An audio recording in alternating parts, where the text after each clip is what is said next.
بسم الله الرحمن الرحيم toddobaadkan waxaan ugu weyn oo aan shacabka la wadaagayna in Soomaaliya ay u soo hoyatay guul weyn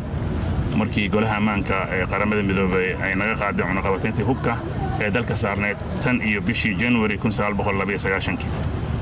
muddo dheer ay cunaqabatayntaasina saarneed waxaana socday dadaalo badan oo ay Soomaaliya ku doonaysay in cunaqabatayntaas la qaado maadaama ay caqabad ku ahayd dadaalada dawladda ku doonayso in ay dalka xasilooni iyo nabad waarta uga dhaliso dowladda federaalka ee Soomaaliya haatan jirta ayaa dadaaladii ugu dambeysay cunaqabataynta lagu qaadayo xoojisay tan iyo sanadkii hore ugu dambeeyna dadaaladaasi waxay noqdeen kuwa miro dhal ah kowdii bishan December ee sanadkan ku jirna 2023 dowladda Soomaaliya waxay u mahad celinaysaa dhammaan xubnaha golaha ammaanka qaramada midoobay codkaasi muhiimka ah Soomaaliya u meelmariyay waxaana dowladda federaalka ee Soomaaliya sidoo kale ka go'an inay waajibaadkeeda si buuxda uga soo baxdo marka ay timaado maareynta iyo xakamaynta hubka si aanay gacmo qaldan u gelin in Soomaaliya laga qaado cunaqabataynta waxa la socda faa'iidooyin badan oo ay ka mid yihiin la dagaalanka argagixisada iyo sugidda ammaanka Soomaaliya waxay la dhacaysay caqabado badan oo dhanka ammaanka ah oo ay ka mid yihiin joogitaanka kooxaha xagjirka ah sida al-shabaab ee ku xiran shabakadaha argagixisada caalamiga ah sida al-qaacida dowladda Soomaaliya waxay u baahan tahay inay hesho hub iyo qalab casri ah si ay si hufan ula dagaalanto khatarahaasi oo ay u sugto ammaanka xuduudaheeda difaaca qaranka qaadista cunaqabataynta hubka waxay dowladda Soomaaliya u sahlaysaa inay dhisto iyo casriyeyso ciidamadeeda qalabka sida taas oo sare u qaadaysa awoodda ay u leedahay inay difaacdo madaxbannaanida iyo midnimada dhuleed ee dalka dadaalka nabadda iyo xasilinta helitaanka hubka iyo qalabka ayaa muhiim u ah dowladda Soomaaliya si ay si hufan u gudato waajibaadkeeda sugidda amniga isla markaana ciidamada ADMIS ugala wareegto amniga guud ee dalka dhaqangelinta sharciga iyo xakamaynta xuduudaha waxa kale oo faa'iidooyinka qaadista ay cunaqabataynta ay la socoto ka mid ah dowladda Soomaaliya inay u baahan tahay qaabkii ay ku qalabayn lahayd hay'adaheeda sharci fulinta si ay xuduudaheeda uga ilaaliso ka ganacsiga hubka sharci darrada ah argagixisada iyo khataraha kale ee caalamiga ah dowlad dhisidda iyo dowladnimada xoojinta awoodda dowladda Soomaaliya ee ku aadan sugidda amniga waxay laga maarmaan u tahay dadaalka ay ugu jirto hirgelinta maamul xasiloon bixinta adeegyada bulshada iyo horumarinta dhaqaalaha waxa ayna xusid mudan in golaha ammaanka ay sidoo kale meel mariyeen qaraar kale oo gaar ah cunaqabatayn dhanka hubka ah ku soo rogaya kooxaha argagixisada sida al-shabaab markaan qodobkaas ka gudubno xalay waxaa dalka dib ugu soo laabtay madaxweynaha jamhuuriyadda federaalka ee Soomaaliya mudane Dr. Xasan Sheekh Maxamuud kadib markuu ka soo qayb galay shir madaxeedkii caalamiga ah ee qaramada midoobay isbeddelka cimilada adduunka kaas oo ka dhacay magaalada Dubai ee dalka isu taga Imaaraadka Carabta khudbadu halkaasi madaxweynaha ka jeediyey shirkaas caalamiga ah ee COP28 waxa uu madaxweynaha ku soo bandhigay saameynta xooggan ee ka soo gaartay dadka iyo deegaanka Soomaaliyeed isbeddelka xooggan ee ku socda cimilada sidaad la socotaan Soomaaliya waxa ku dhuftay roobab iyo daadad ka dhashay El Niño in ka badan 100 qof ayaa la xaqiijiyay inay ku nafwaayeen dad gaaraya 2 milyan iyo barna waa ay saameeyeen waxa ayna jirta barakac aad u xooggan oo gaaraya ilaa iyo 1 milyan iyo bar oo qof dowladda waxay markaa ugu baaqaysaa shacabka Soomaaliyeed inay garab istaagaan walaalahooda ay xaaladdan la soo diristay iyadoo dhanka kalena hay'adaha dowladda oo kaashanaya ururada caalamiga si xooliya u wadaan gurmadka loo fidinayo dadka ay masiibadan ku dhacday Soomaaliyeed waxaana si darro ah in weli ay socdaan fatahaadahaasi inkastoo dadaalo badan ay socdaan haddana waa qayb ka mid ah dhibaatooyinka cimilada adduunka isbeddelka ku dhacaya ay la timid oo El Niño ay ugu weyn tahay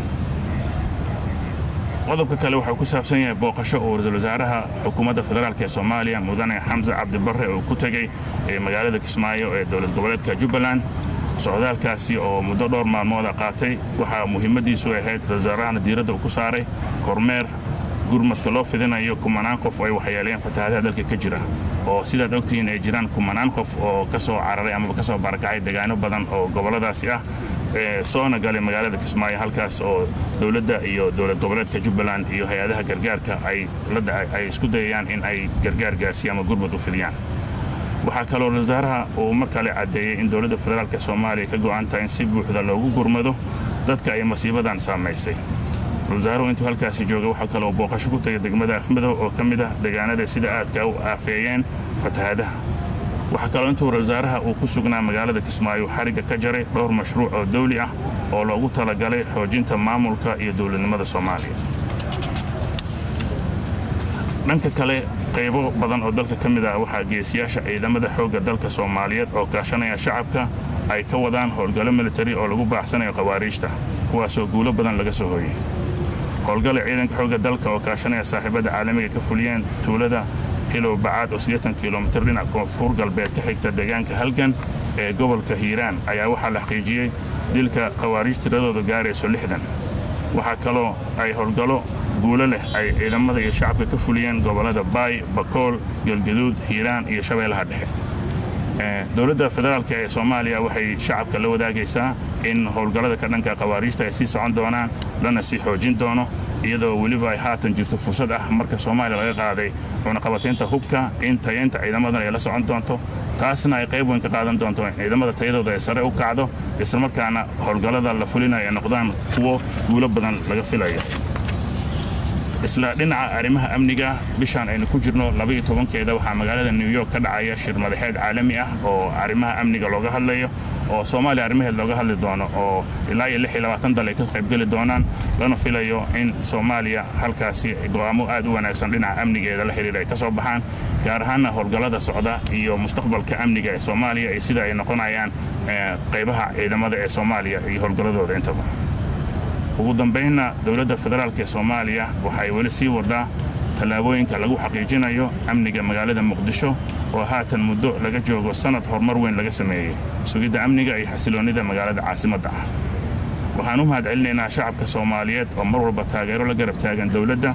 iyo ciidamada la'aantoodana aysan suuro gasheen horumarka wanaagsan ee laga sameeyay xoojinta xasiloonida caasimadda.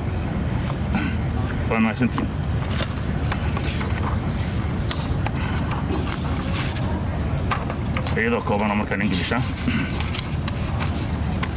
This week, the most important thing that we share with the public is that Somalia had a great success when the United Nations Security Council lifted the arms embargo on the country since 1992. The sanctions have been on us for a long time. There have been many efforts in Somalia to lift the sanctions, as it has been an obstacle to the government's efforts to create lasting stability in the country. The current federal government of Somalia has intensified its efforts to lift the sanctions since last year, and finally these efforts came to fruition on the 1st of December this year, 2023.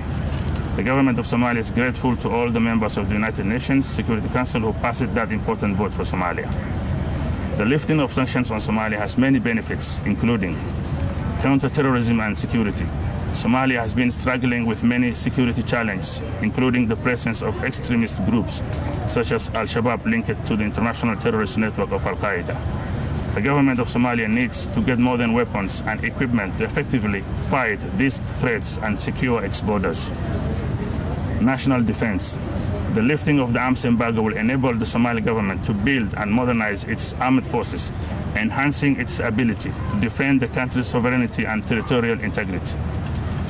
3. Efforts for peace and stabilization. The availability of weapons and equipment is important for the government of Somalia to effectively carry out its security duties and to take over the general security of the country from ATMIS forces. 4. Law enforcement and border control. The government of Somalia needs a way to equip its law enforcement agencies and to protect its borders from illegal arms trafficking, terrorism, and other international threats. 5. State building and governance. Strengthening the Somali government's capacity to provide security is essential to its efforts to establish stable governance, provide public services, and develop the economy. 6. It's also worth noting that the Security Council has also approved another special resolution that imposes armed sanctions on the courageous Al-Shabaab terrorists. Last night, the President of the Federal Republic of Somalia, Dr. Hassan Sheikh Mohamud, returned to the country from Dubai, United Arab Emirates, where he attended the United Nations Summit on Climate Change, COP28. In his speech at the International Conference on Climate Change, the President presented the strong impact on the Somali people and the environment of the strong change in the climate. As you know, Somalia was hit by rains and floods caused by El Nino. More than 100 people lost their lives. About 2.5 million people have been affected by the disaster, while on the other hand, there is a strong displacement of the affected people, estimated to be about 1.5 million people. The federal government of Somalia is once again calling on the Somali people to stand by their brothers and sisters who have suffered in this situation, while on the other hand, the government agencies, with the help of international organizations, are speedily carrying out the assistance to Somali people affected by this disaster. Also, the Prime Minister of the Somali government, Mr. Hamza Abdi Barre, visited Kismaayo for several days in Jubaland State. This important journey was made by the Prime Minister to oversee the provision of relief to thousands of people who have been affected by the floods in the country. The Prime Minister has confirmed once again that the government is committed to providing full assistance to the people affected by this disaster. Also, the Prime Minister visited Afmedo district, which is one of the areas that were most affected by the floods. The Prime Minister, while in Kismaayo, inaugurated or launched several government projects aimed at strengthening the administration and governance of Somalia. On the other hand, in many parts of the country, the heroes of the Somali National Army, with the help of the people, are carrying out military operations to chase the Kharijist Al-Shabaab, an operation carried out by the National Army with the help of the international friends in the village of Hilo Ba'at, which is 80 kilometers southwest of Helgan in Hiiraan region, has confirmed the killing of 60 Kharijist Al-Shabaab members. The SNA and the local forces have also carried out operations in Bakol, Galgaduud, Hiiraan, and Middle Shabelle regions. Also, it's noteworthy to mention that there is going to be an international security meeting that will take place in New York in this month on 12th of this month. That's going to be attended for about 26 countries are going to attend. It's going to be an international meeting that's going to provide support to the Somali security strategy. Finally,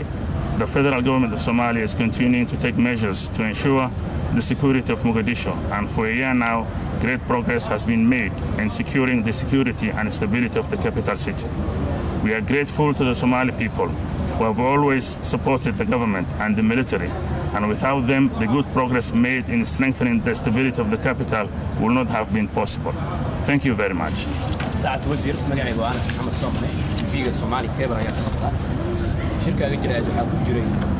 من قبضتين تهوبك اللي قاعد دولة الصومالية حرب إنهم كويديو dalka dagaala ka socda ee lagu jiro kooxda al-shabaab dawladana ay guulo badan ka soo yeesay sidee hubka la keeni doono dawladda loogu aamin karaa sidaas si la mid ah hadii dalka hubkaasi la keeno ka waran dawladda hadii ay si qaldan u isticmaasho علشان in ay beelo ku gumaado oo ay beelo hubkaas u adeegsato meeshii loo adeegsan lahaa cadawga dalka ku soo duulay طبعا سؤال waxaan filayaa inaysan waaqiciga ku saleysnayn sababtoo ah dawlad ay xaq u leh inay hubka gacanta ku hayso muddadii Soomaaliya cunaqabataynta ay saarneedna waad ogtahay in ay jirto mar walba wadanka soo galaya in dawladdu ay ka warbixinaysay warbixinadaas ayaana sababay in dawladda lagu aamino in ay hubka si wanaagsan u maamuli karto marka waxyaabaha qaarkood ee propagandada ah ee ku saabsan beelay waxba la hubeynayo waxaan filayaa inay yihiin wararka suuqa oo in wanaagsanaan lahayd in waaqiciga marka hore la cabaaro marka su'aal amaba xaaladda jirta laga hadlayo oo naasanta magacaygu waa Shumar Cabdi salatiisi welcome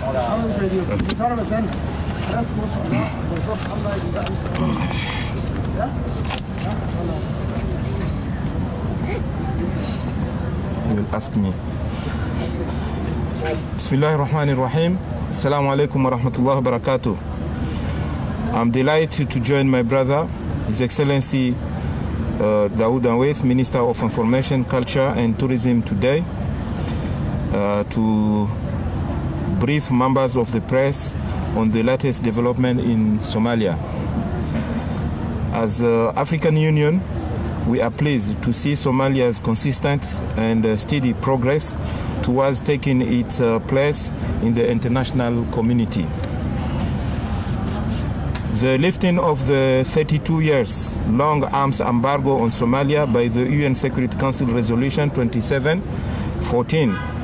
of 2023 on Friday, 1st December, is a demonstration of the trust the international community has placed in the people and government of Somalia.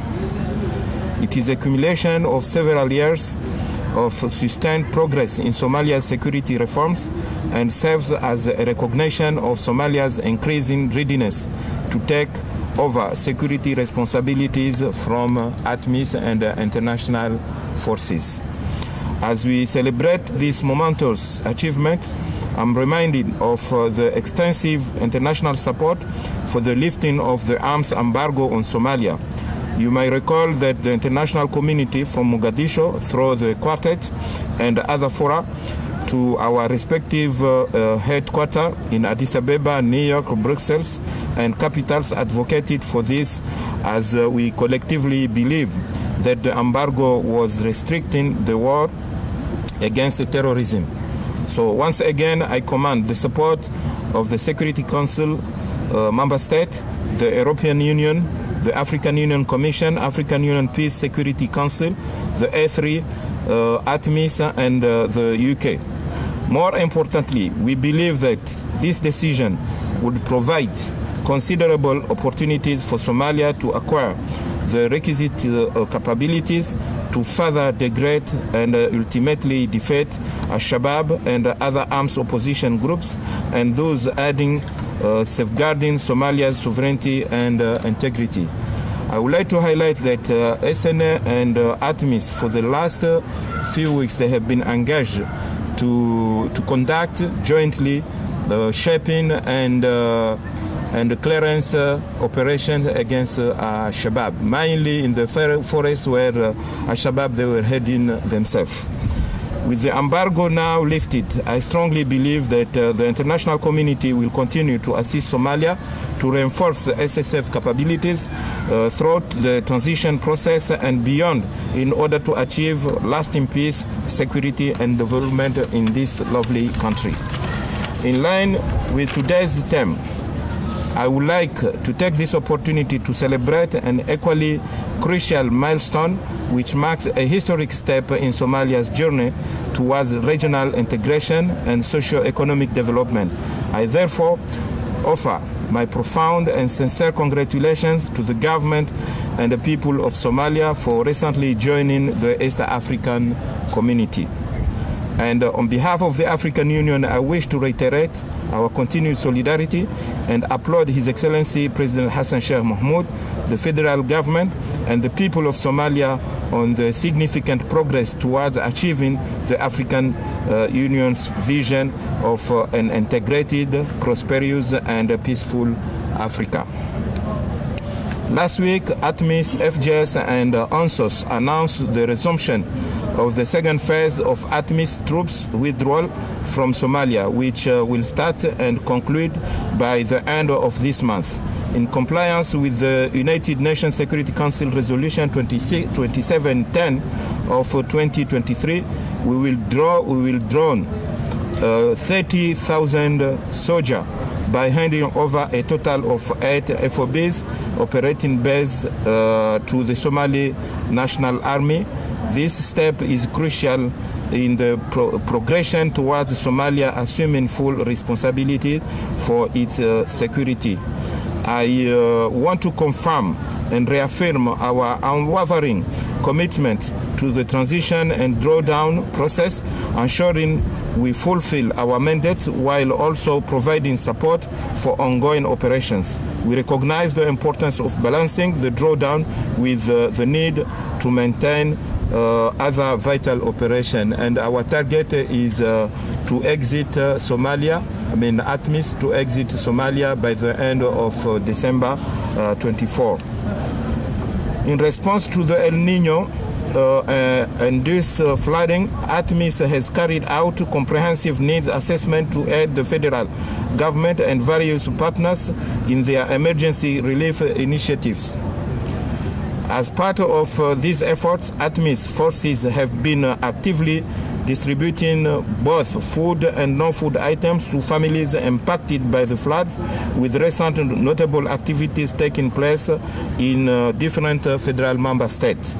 Additionally, in regions like Beltwin, Doble, and Afmado, our forces have played a significant role in evacuating families to safer locations.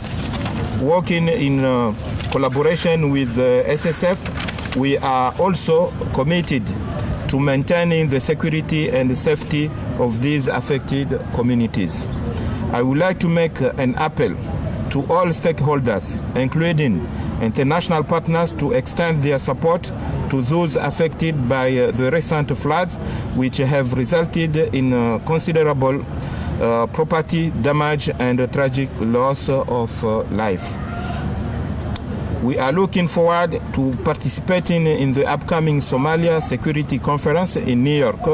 on 12 December of this month. ATMIS values this conference greatly for its crucial role in maintaining international support for Somalia's security and shaping its future post-ATMIS. We are committed to full participation and aim to make substantial contributions towards a secure and prosperous Somalia. The minister spoke 2 languages, I'll speak 2 languages. As Somalia just joined the East African community, nachukua hii fursa niseme hongera rais wa Somalia, hongera wananchi wa Somalia na mheshimiwa waziri. Manake najua hii ni achievement kubwa katika diplomasi ya nchi hii Somalia. Sasa najua kwamba Somalia ni nchi muhimu katika nchi za Kiarabu, ni nchi muhimu katika nchi za bara la Afrika, lakini leo inaonyesha kwamba ni nchi muhimu katika nchi za Afrika Mashariki. Na tunakumbuka kwamba Somalia zamani ilikuwa inasaidia nchi zingi za Afrika Kusini na Afrika Mashariki kupata uhuru. Alafu wamewasaidia katika mambo ya elimu, afya. Somalia tuna miaka karibu 30 wameenda kwenye vita,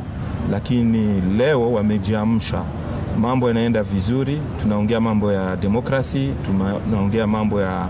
human right, tunaongea mambo ya development katika hii nchi.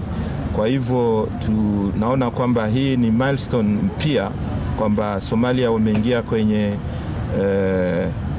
muunganyo wa nchi za Afrika Mashariki. Kwa hivyo hongera bwana waziri, na kwa sauti yako tunasema hongera serikali yote. Na nachukua hii fursa kusema tena hongera, manake karibu miaka 32 Somalia ilikuwa imeshikwa mikono, imeshikwa miguu wakati ambao wameambiwa wachukue, na wao wenyewe wameamua kuchukua madaraka ya security. Lakini huwezi kuchukua madaraka ya security hata kama una majeshi, lakini kama una silaha ambayo zinakusaidia kuchukua madaraka ya security, huwezi kufanya chochote. Kwa hivyo nadhani leo hii lifting ya embargo ni hatua muhimu. Somalia wamewin katika vita yao ya kuwana na Al-Shabaab na hawa mahawariji, na Afrika nzima najua wamefurahi, na African Union wanasimamia, watawasapoti leo, kesho na kesho kutwa. Once again hongera mheshimiwa waziri, asanteni mahasini. وشكر عاد عبدي ورسالة كتبتنا وسير وحفظ الدنيا Somaliya cunaqabateyn buukaa laga qaaday sida ogna haba kooxda al-shabaab iyadoo cunaqabateyn ay saameeyay wadanka hubka Soomaaliya iyo Maaleeshiya oo si hoose wadanka loo soo gashanayso hub hadii wadankii laga qaado cunaqabateynta hubka oo wadanka hub soo galayo sida waxa kameed doontaan in hubkaas uu beerin wasaasha koowaad mid labaad halkaas hasha su'aal kale ku kabka hasha soo waqti badan lama hayo waad mahadsan tahay waad ogtahay marka la qaadayo cunaqabateynta waxa jira tartiibaad ama nidaam la raacayo nidaamka la raacayo waxa kamida in la soo xaqiijiyo wadankaas awood inuu leeyahay in hawshaas qaban karo Soomaaliya muddadii cunaqabateynta ay saarneed waxay la shaqeynaysay guddi qaramada midoobay ka socda oo arrimaha hubka la socda taas ayaana keentay ugu dambeyntii inay soo xaqiijiyaan in Soomaaliya awooddaas u leedahay ayna u dhisan tahay dhammaan imkaaniyaadka ay ku ilaalin lahayd hubka isla markaana ay gacanteeda ugu koobnaan lahayd waad mahadsantahay halka ugu dambeeya كذا شأمانك عاصمة سوها جاي طبعا ضد السيدين لكن ما مين سودا في الشعب كجار هان كان عصتها في كعبنا عواقب ممكن وكذا شيء كلا بيجي ضد قاضي وها إنه أم حدنا عصتين كان كاميرون كسيستم مغلط ولد هذه سأقول له هاي إن هي سبت أمانك كان عصتها هنقول إلى السوق محاب كل فينا السوق أمريكا ay Cameroon ku xigeen maxaa sidii ku qorshaysan cawaaqib ka dhashay sababay in ay burburta hanti ay ganacsato leeyihiin naftooda ay sax maaha sida warka loo dhigayo dawladda iyada ayaa mas'uulka amniga magaaladan horumarka laga gaaray magaaladan dawladda iyo shacabka oo iskaashanaya ay ku timid go'aanka hadda soo baxayna dawladda waxay qayb ka tahay in lagu ilaaliyo shacabka waxa ugu horeeya dawladda ay maanka ku hayso amaba ay diiradda saarayso waxa weeyaan in shacabka amnigooda la sugo saas darteed ayaan loo soo saaray amarkaasi waana la fulinayaa wixii caqabada ka yimaadana dawladda ayaa ka shaqaynaysa amar walba oo yimaadana way dhacdaa in caqabada yar ay la kulmaan laakiin ugu dambeyntii wuxuu noqonayaa amar fulaya oo dawladdu ay markaas ku gaarayso hadafkii kale hadaan shacabka lagu ilaaliyo wasiir waa maasantahay hal su'aal aan rabaa inaan ku weydiiyo shirka ay jiraan ku jira golaha ammaanka qaramada qaraar meel mariyeen oo al-shabaab aan qabateen lagu saaray al-shabaab hadda ma lahan meel u gaar ah oo ka soo dego dadka shacabka ay qayb ka yihiin wadanka ay qayb ka joogaan oo qabateentaasi la saaray al-shabaab waxay soo korinaysaa dabcan marka cunaqabateen la soo saaro qofka haddii la yiraahdo waxaan waa sharci darro oo weli uu haysto hab uu wixii ku sii fulin karo wixii waa sharci darro maalinta la qabto sharciga ayaa la horkeenaya dawladda oo kaashanaysa beesha caalamka iyo weliba hay'adaha amniga iyo weliba maadaama qaraar qaramada midoobe uu jiro waxa qasab ah in dawladaha caalamka oo dhan ay u hoggaansamaan gudaha Soomaaliya looga hoggaansamo caalamka diska looga hoggaansamo marka haddii sharcigaas uu jiro aad wax uga taraya in lagu xakameeyo shabaab dhaqdhaqaaqooda ugu dambeyn so maybe you can clarify and say, the number of forces who are leaving in December 3,000 or 5,000 just to clarify. Yeah, you know that initially this mission ATMIS, when it was established, we had 22,000 and we draw 3,000. We remain 19,000 and recently in June we withdraw 2,000. We are going to withdraw by December 3,000 and those 3,000 were supposed to be withdrawn by September. But it was requested a technical pause, and during this technical pause we have done a lot of things, ATMIS and SNA, to defeat Al-Shabaab. And by the 31st December we are going to withdraw 3,000, and the next step will be June by withdrawing 4,000. Thank you. Mahasin.